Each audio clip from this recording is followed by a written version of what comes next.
এই প্রথমবার মুরগির ঝুরা মাংসটা রান্না করেছিলাম। এটা মাশাআল্লাহ খেতে অনেক টেস্টি ছিল। একটার মতো মুরগি নিয়ে প্রথমে লেবুর রস দিয়ে একটু মাখিয়ে রেখেছিলাম। এখন একটা প্যানে নিয়ে 1 চা চামচ করে আদা রসুন বাটা দিয়ে দিলাম। 3 কাপের মতো পানি দিয়ে ভালো করে সিদ্ধ করে নিচ্ছি। মাংসটা সিদ্ধ হয়ে গেছে আর এখানে 1 কাপের মতো পানি রয়ে গেছে, যেটা আমাদের রান্নাতে কাজে লাগবে। এখন মাংসটা খুব ভালো করে ঠান্ডা করে যাওয়ার পর এরকম করে চিড়ে নিয়েছি। একটা প্যানে 1 কাপের মতো তেল আর 1 কাপের মতো পেঁয়াজ কুচি দিয়ে কিছু আস্ত গরম মশলা দিয়েছিলাম। আর এখানে কিন্তু একটা বড় এলাচ দিয়েছি। 2 টেবিল চামচ আদা বাটা দিয়ে দিলাম আর 1.5 টেবিল চামচ রসুন বাটা। গুঁড়া মশলার মাঝে আমি নিয়েছি হলুদ গুঁড়া 2 চা চামচ, মরিচের গুঁড়া, ধনিয়ার গুঁড়া দিয়েছি 1.5 চা চামচ, ভাজা জিরার গুঁড়া 1 চা চামচ আর গরম মশলার গুঁড়া দিয়েছি 1 চা চামচ।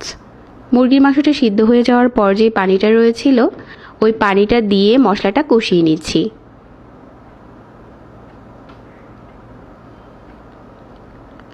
খুব ভালো করে যখন মশলাটা কষে গেছে, যে মাংসটা প্রথমে খুলে রেখেছিলাম এই মাংসটা এই কষানো মশলার উপরেই দিয়ে দিলাম। এখানে আর এক্সট্রা কোনো পানি দিতে হবে না, শুধু অল্প আঁচে ভুনে যেতে হবে। ভুনতে ভুনতে একটা সময় কালার চেঞ্জ হয়ে যাবে আর আমাদের ঝুরা মাংস রেডি।